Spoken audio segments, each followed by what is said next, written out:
নাগেশ্বরীতে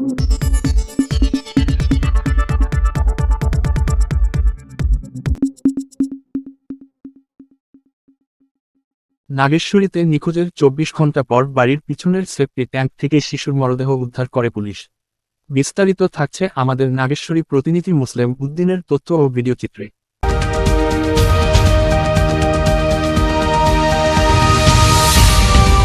কুড়িগ্রামের নাগেশ্বরী নেওয়াশী ইউনিয়নের পূর্ব সুখাতি এলাকার ব্যাপারীটারি গ্রামের আমিনুল ইসলামের ৭ মাসের শিশু আদিফা খাতুন ৩০ ডিসেম্বর দুপুর বেলায় শোয়ার ঘর থেকে ঘুমন্ত অবস্থায় নিখোঁজ হয়।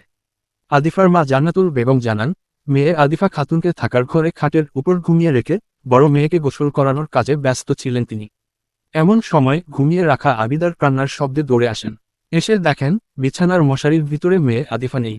এ সময় মায়ের চিৎকার করেন, তার চিৎকারে আশপাশের লোকজন এসে খোঁজাখুঁজি শুরু করেন। দুপুর ২টা থেকে সন্ধ্যা ৬টা পর্যন্ত কোথাও খুঁজে পাওয়া যায়নি আদিফাকে।